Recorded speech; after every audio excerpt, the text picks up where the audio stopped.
Good evening all, welcome to IAC. ఈ వీడియోలో important current affairs MCQs discuss చేద్దాం. So first one చూద్దాం.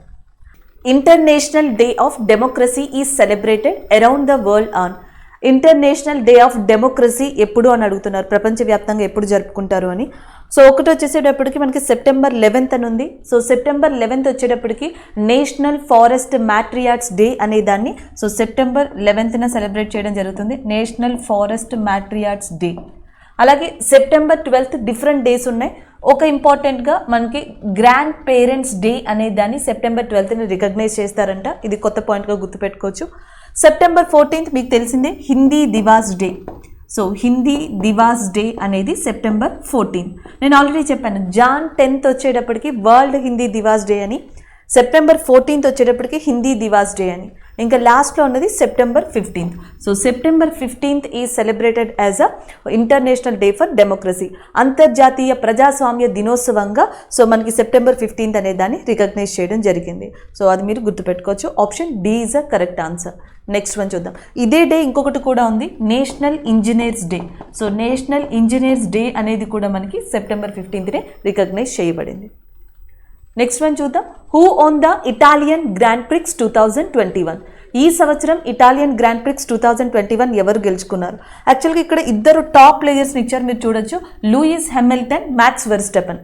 వీళ్ళిద్దరి కార్స్ క్రాష్ అయ్యాయంట, కొలిజన్ అయ్యాయంట. సో కొలిజన్ అయ్యి క్రాష్ అవ్వడం వల్ల వీళ్ళిద్దరూ విన్నర్ అవ్వలేకపోయారు, రన్నర్ అవ్వలేకపోయారు ఇటాలియన్ గ్రాండ్ ప్రిక్స్లో. ఈసారి 9 సంవత్సరాల తర్వాత, ఆల్మోస్ట్ 9 years తర్వాత ఒక పర్సన్ టైటిల్ని గెలుచుకున్నారు. అది కూడా ఆయన ఆస్ట్రేలియా ప్రాంతానికి సంబంధించిన వ్యక్తి అంట. సో ఆస్ట్రేలియన్ ఫార్ములా 1 రేసర్ అయిన డానియల్ రిసియార్డో, ఇది కీ కాదండి, C. Daniel Ricciardo is received that. Option A is a correct answer. Italian Grand Prix 2021 Daniel Ricciardo అనే పర్సన్కి 2021 ఇటాలియన్ గ్రాండ్ ప్రిక్స్ అనేది దక్కింది.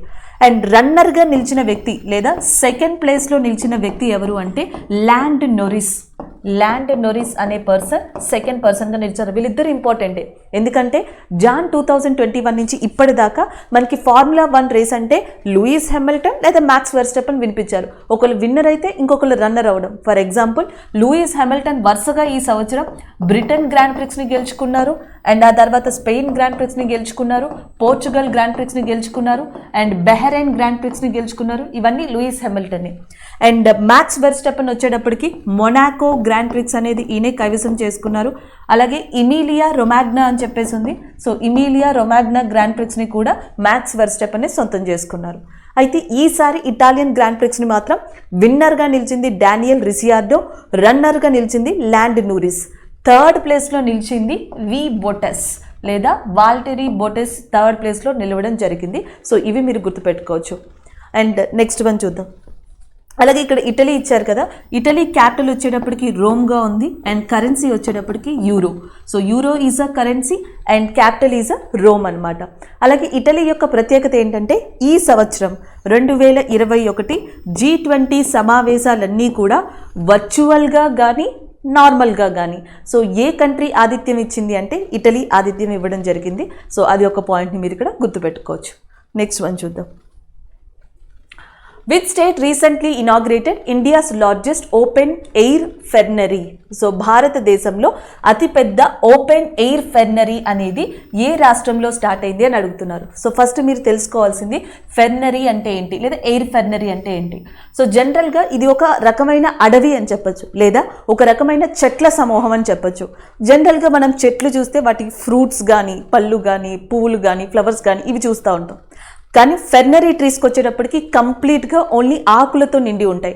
పెద్ద పెద్ద రూట్స్ కొమ్మలతో కానీ వేర్లతో కానీ కనిపిస్తాయి. మీకు ఎక్కడ ఈ ఫెర్నరీ అడవుల్లో కానీ ఫెర్నరీ సమూహాల్లో కానీ పువ్వులు కానీ పళ్ళు కానీ ఫ్లవర్స్ ఫ్రూట్స్ లాంటివి కనిపించవు అనమాట. Without flower plants or without fruit plants, only completely broad లీవ్స్తో పెద్ద పెద్ద రూట్స్తో బ్రాంచెస్తో నిండిపోయి ఉంటుంది. ఆ గ్రూప్ ఆఫ్ ప్లాంట్స్ని ఫెర్నరీ అంటాం. ఇది ఎక్కువగా మూలికలు అంటాం చూడండి. సో మెడికల్ వాల్యూస్ కలిగిన ప్లాంట్స్ ఇలాంటివన్నీ కూడా ఎక్కువగా ఈ ఫెర్నరీలో కనిపిస్తాయంట.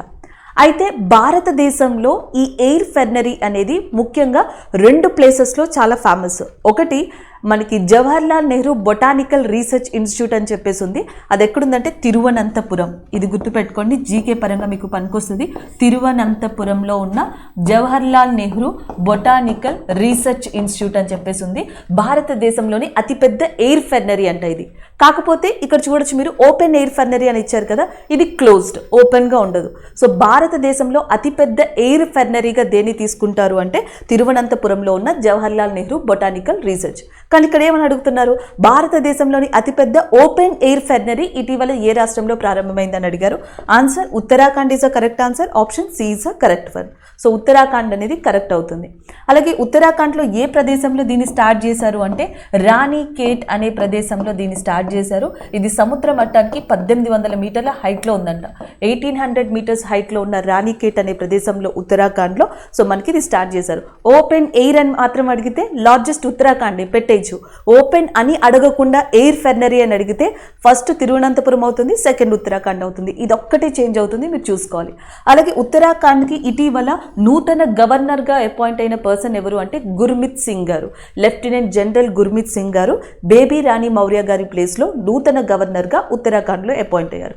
ఉత్తరాఖండ్ చీఫ్ మినిస్టర్గా ఉన్నది పుష్కర్ సింగ్ ధామి. అలాగే ఉత్తరాఖండ్కి సంబంధించి ఇంకొన్ని గుర్తుపెట్టుకోవాల్సి ఉంటుంది మీరు. ఒకటి, భారత్ వాటిక అనే ఫారెస్ట్ మనకి ఉత్తరాఖండ్లోనే ఇటీవల ప్రారంభించారు. ఈ ఓపెన్ ఎయిర్ ఫెర్నరీ ఫారెస్ట్ లాగానే ఇంకొకటి వచ్చేటప్పటికి క్రిప్టో గేమింగ్ గార్డెన్ అంటాం. ఇది ఉత్తరాఖండ్లోని డెహ్రాడూన్కి దగ్గరలో ప్రారంభించడం జరిగింది, క్రిప్టో గేమింగ్ గార్డెన్ అనే దాన్ని. సో భారత్ వాటిక కానీ, క్రిప్టో గేమింగ్ గార్డెన్ కానీ, లేకపోతే నెక్స్ట్ వచ్చేటప్పటికి ఓపెన్ ఎయిర్ ఫెర్నరీ కానీ, వీటన్నిటినీ కూడా ఏ రాష్ట్రంలో ప్రారంభించారు అంటే ఉత్తరాఖండ్లో ప్రారంభించడం జరిగింది. సో ఇది option C is the correct one. Next one చూద్దాం. నెక్స్ట్ వన్ వచ్చేటప్పటికి national engineers day is celebrated on September 15th every year to mark the birth anniversary of. So September 15th నేను ఇందాక చెప్పినట్టుగా ఫస్ట్ క్వశ్చన్లో జాతీయ ఇంజనీర్ల దినోత్సవం కూడా. సో అయితే అది ఎవరి జ్ఞాపకార్థంగా అని అడుగుతున్నారు. ఆన్సర్ అందరికీ తెలిసిందే, మోక్షగుండం విశ్వేశ్వరయ్య గారు. కాబట్టి option A is a correct answer. భారతదేశ ప్రఖ్యాతిగాంచిన ప్రముఖ ఇంజనీర్ అయిన మోక్షగుండం విశ్వేశ్వరయ్య గారి జ్ఞాపకార్థం సెప్టెంబర్ 15th అనే దాన్ని ఇంజనీర్స్ డే కింద తీసుకోవడం జరిగింది. అలాగే నెక్స్ట్ అబ్దుల్ కలాం గారు, missile man of India.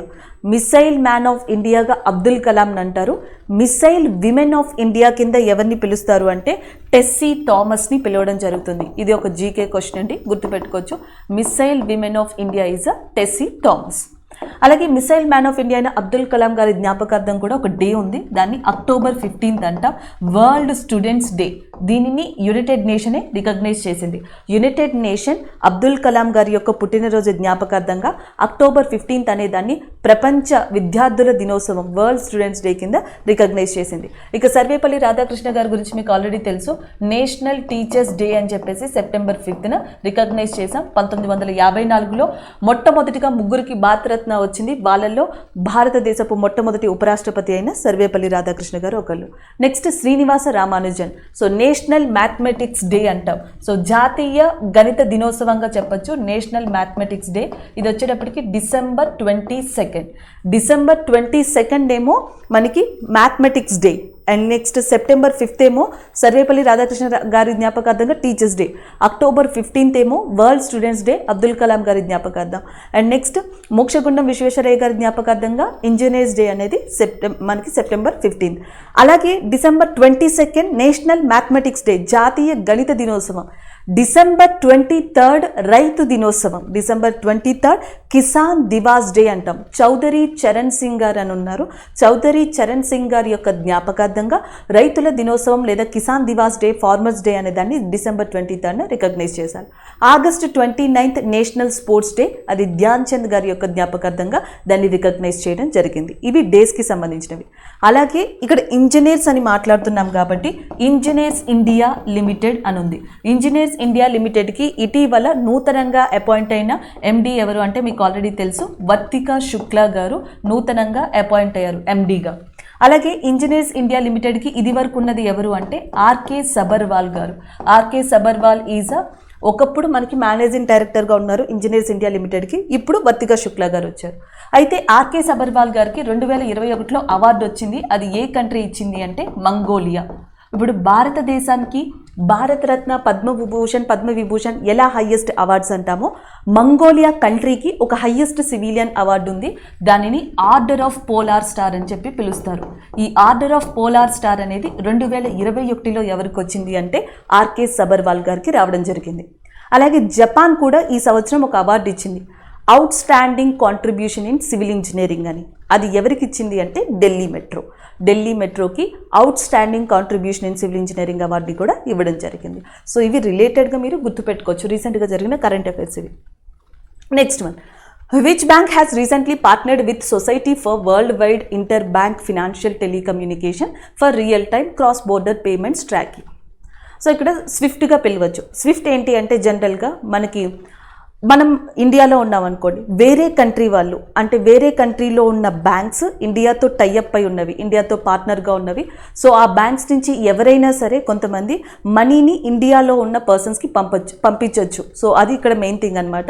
So inter border transactions అంటాం కదా, ఒక పర్సన్ వేరే కంట్రీ నుంచి ఒక పర్టికులర్ బ్యాంక్ నుంచి సో ఇండియాలోని ఒక లబ్ధిదారుడికి, బెనిఫిషరీకి ఒక పర్టికులర్ బ్యాంక్కి మనీని ట్రాన్సాక్షన్ చేయొచ్చు.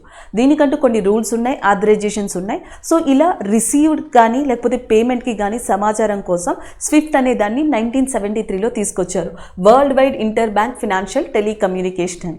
అయితే దీనికి సంబంధించి end to end, pin to pin మనకి ట్రాకింగ్ అనేది ఇప్పటి వరకు లేదు.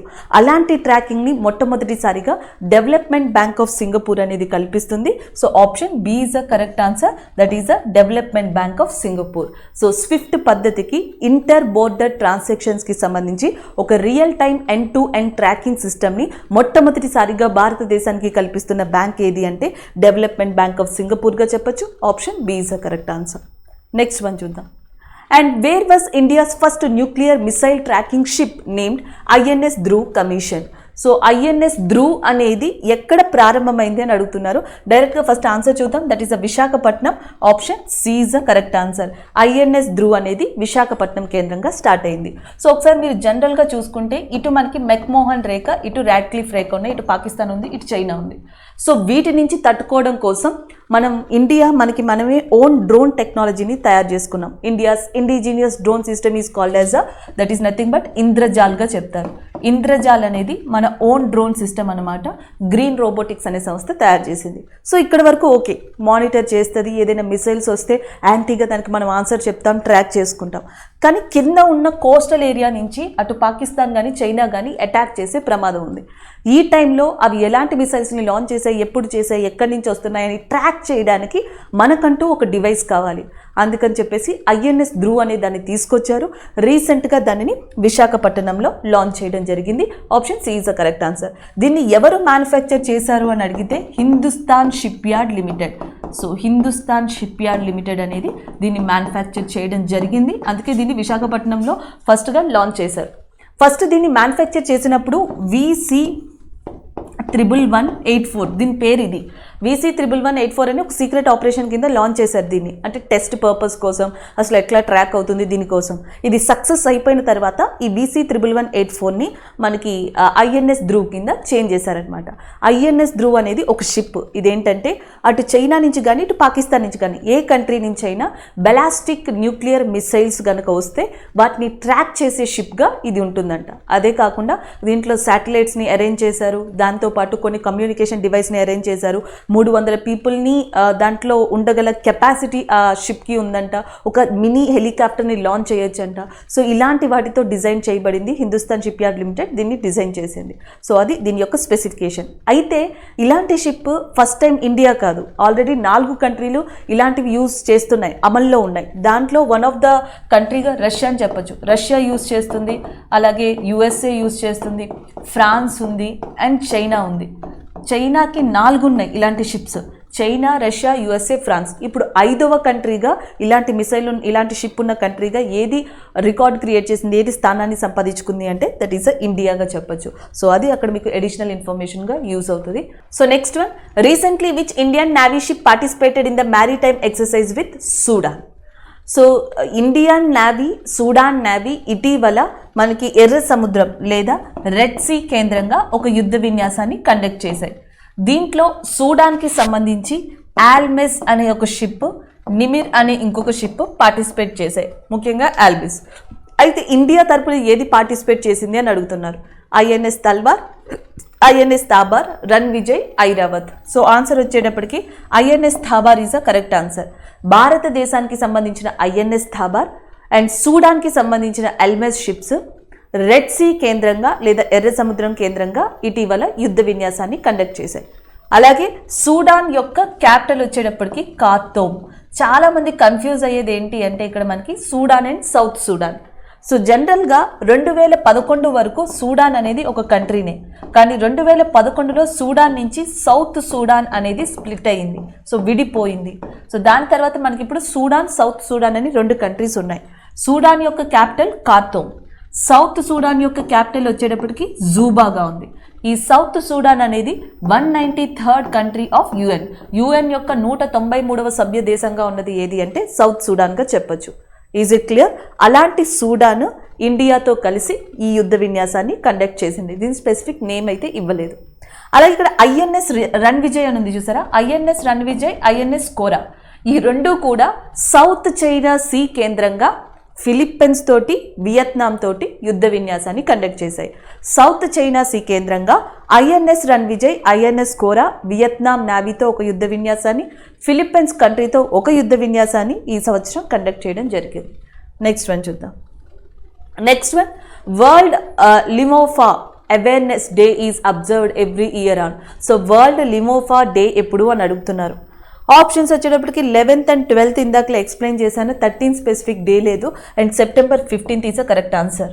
అంటే ఇంజనీర్స్ డేతో పాటు, డెమోక్రసీ డేతో పాటు సెప్టెంబర్ 15th అనేది ప్రపంచ లిమోఫా అవగాహన దినోత్సవంగా కూడా ఉంది. లిమోఫా ఏంటి అంటే జనరల్గా ఇది ఒక క్యాన్సర్ రకమైన వ్యాధి అని చెప్తున్నారు, లేదా డిసీజ్గా చెప్పచ్చు దీన్ని. మనకి లింఫోసైట్స్ అని ఉంటాయంట. సో ఈ లింఫోసైట్స్ అనేవి జనరల్గా మనకి హ్యూమన్ బాడీలో ఏదైనా ఒక పార్ట్లో, మానవుని యొక్క శరీరంలో ఏదైనా ఒక విభాగంలో ఇన్ఫెక్షన్స్ అనేవి, బ్లడ్ ఇన్ఫెక్షన్స్ లాంటివి స్టార్ట్ అయితే కనుక సో వాటిని అటాక్ చేస్తాయంట. ఇవి వెళ్ళి అటాక్ చేసిన తర్వాత జనరల్గా ఇవి ఎక్కడి నుంచి స్టార్ట్ అయ్యాయో అక్కడికి బ్యాక్ వచ్చేస్తాయంట. అది నార్మల్ ప్రొసీజర్. కొంతమందిలో కొన్ని మనుషుల్లో ఏం జరుగుతుంది అంటే ఈ ప్రాసెస్ అంతా అయిపోయిన తర్వాత బ్లడ్ ఇన్ఫెక్షన్ రావడం, ఈ లింఫోసైట్స్ రిలీజ్ అవ్వడం, అక్కడికి వెళ్ళడం, వాటిని అటాక్ చేసి క్యూర్ చేయడం జరిగిపోతుంది. కానీ క్యూర్ చేసిన తర్వాత బ్యాక్కి రావాల్సిన ఈ లింఫోసైట్స్ బ్యాక్కి రావంట, అక్కడే ఉండిపోతాయంట, ఉండి ఎక్స్పాండ్ అవ్వడం మొదలు పెడతాయంట. సో అలా ఎక్స్పాండ్ అవుతూ అవి లిమోఫా అనే దానికి, డిసీజ్కి దారి తీస్తాయని చెప్తున్నారు. ఇది త్వరగా బయటపడదు, దీనికి లక్షణాలు కూడా స్పెసిఫిక్గా ఉండవు అంట. సో అందుకని ఇలాంటి డేని ఖచ్చితంగా చెప్పాలి, ఇలాంటి వాటి గురించి ఖచ్చితంగా తెలియాలి అని సెప్టెంబర్ 15th అనే దాన్ని ప్రపంచ లింఫోఫా అవగాహన దినోత్సవంగా తీసుకున్నారు. The world lymphoma awareness day is observed on 15th September. Next one చూద్దాం. So next question, who was recently appointed as the chairperson of Indian National Space Promotion Authorization Center? So space promotion authorisation centre programme అనే దానికి ఇటీవల చైర్పర్సన్గా ఎవరు appoint అయ్యారని అడుగుతున్నారు. ఆప్షన్స్లో ఇక్బాల్ సింగ్ లాల్పురా, నిన్నే డిస్కస్ చేసుకున్నాం, National commission for Minorities. So జాతీయ మైనారిటీ హక్కుల కమిషన్కి చైర్మన్గా ఇక్బాల్ సింగ్ లాల్పురా అపాయింట్ అయ్యారు. Next Nirlap Singh Rai, National Fertilizers Limited అనే దానికి నిర్లప్ సింగ్ రాయ్ చైర్మన్గా అపాయింట్ అవ్వడం జరిగింది. ఇన్కమ్ ట్యాక్స్ ట్రిబ్యునల్కి అండ్ చైర్పర్సన్గా జిఎస్ పన్ను అనే పర్సన్ అపాయింట్ అయ్యారు. And next Pawan Goenka is recently appointed as so మనకి స్పేస్ చైర్పర్సన్గా అపాయింట్ అవ్వడం జరిగింది పవన్ గోయంకా గారు. Option A is a correct answer. Next one చూద్దాం. Which country has recently introduced legislation to mandate new homes to install electric vehicle chargers? So ఇక్కడ మనకి ఈ క్రింది వాణిలో ఏ కంట్రీ ఒక రూల్ని పాస్ చేసింది, ఇక మీదట కొత్త ఇళ్ల నిర్మాణంలో ఎలక్ట్రిక్ వెహికల్ చార్జర్స్ని ఇన్స్టాల్ చేయాలి ఖచ్చితంగా అని చెప్పేసి అని అడుగుతున్నారు. ఆప్షన్స్లో స్వీడన్, నార్వే, స్విట్జర్లాండ్, ఇంగ్లాండ్ ఇచ్చారు. సో ఆన్సర్ వచ్చేసి England is a correct answer. So ఇంగ్లాండ్లో ఇక మీదట ఎవరైనా ఇల్లు కట్టుకోవాలి అంటే ఆ ఇళ్ల నిర్మాణంలో ఖచ్చితంగా ఎలక్ట్రిక్ వెహికల్ చార్జర్స్ అనేవి ఇన్స్టాల్ చేయాల్సి ఉంటుంది. అలాగే ఎలక్ట్రిక్ వెహికల్ డే అనే దాన్ని కూడా రికగ్నైజ్ చేశారు. ఎలక్ట్రిక్ వెహికల్ డే అనేది ఎప్పుడు అంటే September 9th. అండ్ భారతదేశంలో అతిపెద్ద ఎలక్ట్రిక్ వెహికల్ ఛార్జింగ్ స్టేషన్ని మనకి మెజాంటో కంపెనీ లాంచ్ చేసింది. అది కూడా నావీ ముంబై కేంద్రంగా 24/7 వర్కింగ్లో ఉంటుందంట. నావీ ముంబై కేంద్రంగా ఏర్పాటు చేసింది మహారాష్ట్రలో. సో స్టేట్ అడిగితే మహారాష్ట్ర, ప్లేస్ అడిగితే navy Mumbai, and group of industries అడిగితే మెజెంటాగా మీరు ఆన్సర్ పెట్టచ్చు. భారతదేశంలో అతిపెద్ద ఎలక్ట్రిక్ వెహికల్ ఛార్జింగ్ సెంటర్ రీసెంట్గా మహారాష్ట్రలో ఓపెన్ అయింది. అలాగే భారతదేశానికి సంబంధించి ఎలక్ట్రిక్ వెహికల్స్ కోసం తీసుకున్న స్కీమ్ ఏది అంటే ఫేమ్ స్కీమ్గా చెప్పొచ్చు, ఫేమ్ స్కీమ్. సో ఇదేంటంటే faster adoption and manufacturing of hybrid and electric vehicles. So faster adoption and manufacturing of hybrid and electric vehicles. ఇది 2 ఫేజెస్లో కొనసాగుతుంది. ఫేజ్ 1 కంప్లీట్ అయింది, ప్రస్తుతం ఫేజ్ 2 అనేది సాగుతుంది. ఎలక్ట్రిక్ వెహికల్స్ని ప్రోత్సహించడానికి భారతదేశ కేంద్ర ప్రభుత్వం దీన్ని లాంచ్ చేసింది. అలాగే మీకు ఇక్కడ స్వీడన్, స్విట్జర్లాండ్, నార్వే అని ఉన్నాయి. సో ఆల్రెడీ మనం చాలాసార్లు స్విట్జర్లాండ్, స్వీడన్ క్యాపిటల్స్ చెప్పుకున్నాం కాబట్టి నార్వే క్యాపిటల్ ఇక్కడ మనం రివైజ్ చేద్దాం. Oslo is the capital of నార్వేగా ఉంది. నెక్స్ట్ వన్ చూద్దాం. స్వీడన్కి ఆల్రెడీ మీకు తెలుసు, Sweden capital is a Stockholm and Switzerland capital is a Bern. Next వచ్చేటప్పటికి recently India has partnered with the country to launch climate action and finance mobilisation dialogue.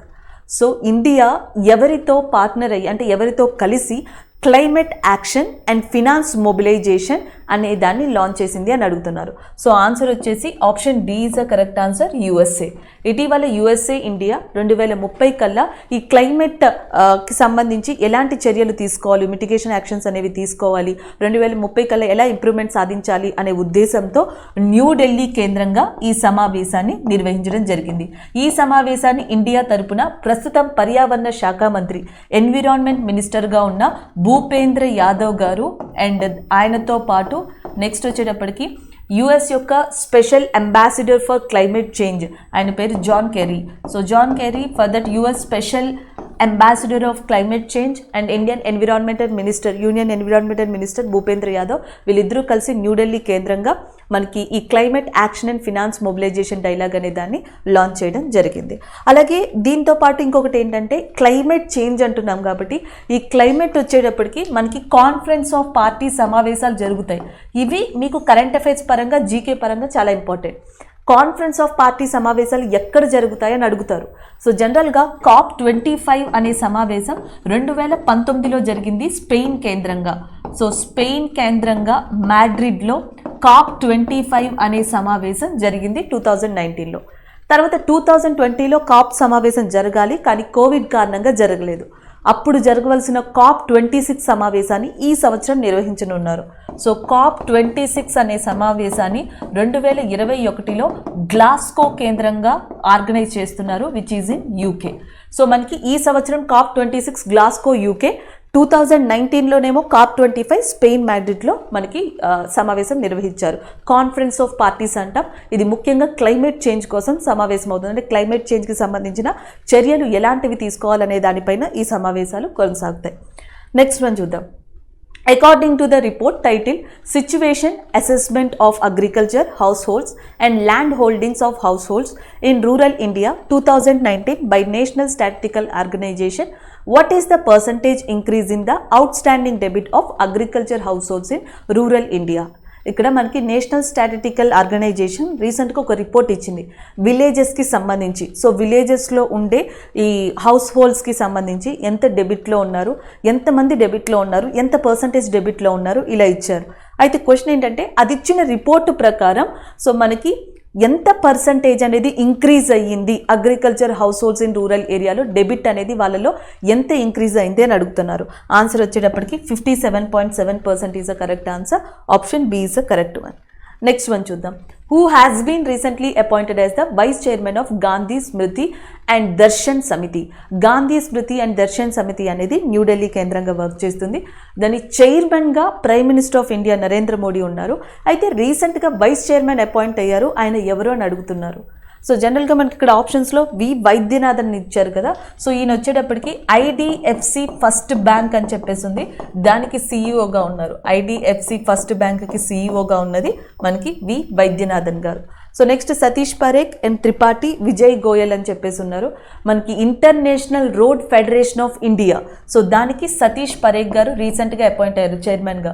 International road federation of India అనే దానికి చైర్మన్గా ఇటీవల appoint అయింది సతీష్ పరేఖ్ గారు. So next Vijay Goyal అనే person Rajya Sabha farmer మెంబర్గా చేశారు అండ్ ఆధార్ కూడా. రీసెంట్గా ఈయనని వైస్ చైర్మన్గా అపాయింట్ చేశారు గాంధీ స్మృతి అండ్ దర్శన్ సమితి అనే దానికి. ఇదేంటంటే గాంధీ జీవిత జీవితానికి సంబంధించిన కొన్ని అంశాలని హైలైట్ చేస్తూ కొన్ని ప్రోగ్రామ్స్ని కండక్ట్ చేస్తుంది. అలాగే సామాజిక పరంగా కావాల్సిన అభివృద్ధి కార్యక్రమాలను కూడా ఇది చేయబడుతుంది. సోషియో ఎకనామిక్ ప్రోగ్రామ్స్ని, గాంధీ లైఫ్ని ఎలివేట్ చేసే ప్రోగ్రామ్స్ని కండక్ట్ చేయడానికి మెయిన్ ప్లాట్ఫామ్గా నిలిచింది గాంధీ స్మృతి అండ్ దర్శన్ సమితి. దానికి చైర్మన్గా prime minister of India Narendra Modi, vice చైర్మన్గా ఫార్మర్ రాజ్యసభ మెంబర్ అయిన విజయ్ గోయల్ ఉన్నారు. నెక్స్ట్ వన్ చూద్దాం. Recently Bernard Taylor retired from the international cricket, which country had he played for? So రీసెంట్గా మనకి బెర్నార్డ్ టేలర్ అనే పర్సన్ రిటైర్మెంట్ ప్రకటించారు ఇంటర్నేషనల్ క్రికెట్ నుంచి. సో ఆయన ఏ కంట్రీకి సంబంధించిన వ్యక్తి అని అడుగుతున్నారు. Zimbabwe. Option A is the correct answer. And ఇంకొక విషయం ఇక్కడ మనం ఏం గుర్తుపెట్టుకోవాలంటే, ఈయన 2004లో స్టార్ట్ చేశారంటే ఈయన కెరియర్ని. దాదాపుగా 17 years ట్రావెల్ చేశారు and one of the top బ్యాట్స్మెన్గా చెప్తున్నారు జింబాబ్వేలో. సో ఈ ఇన్ఫర్మేషన్ని మీరు గుర్తుపెట్టుకోవచ్చు. ఆయన బ్యాట్స్మెన్, ఆల్రౌండరా, బౌలరా అంటే ఆయన ఫేమస్ బ్యాట్స్మెన్ అంట. అలాగే జింబాబ్వే యొక్క క్యాపిటల్ వచ్చేటప్పటికి Harare. So Harare is the capital of Zimbabwe. Last time అంటే ఈ సంవత్సరం హరారే కేంద్రంగా జింబాబ్వేకి బంగ్లాదేశ్కి ఒక మ్యాచ్ జరిగింది. ఆ మ్యాచ్లో ఒక బెస్ట్ పర్ఫార్మెన్స్ ఇచ్చారు బంగ్లాదేశ్కి సంబంధించిన ఆల్రౌండర్ అయిన మొహమ్మదుల్లా. సో మొహమ్మదుల్లా కూడా ఇంటర్నేషనల్ టెస్ట్ క్రికెట్కి రీసెంట్గా రిటైర్మెంట్ని ప్రకటించారు. So Mahmudullah from the Bangladesh and Bernard Taylor from the Zimbabwe area. Next one చూద్దాం. సో నెక్స్ట్ వచ్చేటప్పటికి who become the first golfer in the world to be granted Dubai golden visa? So మనకి Dubai golden visa మంజూరు చేయబడిన ప్రపంచంలో మొట్టమొదటి golf క్రీడాకారుడు ఎవరు అని అడుగుతున్నారు.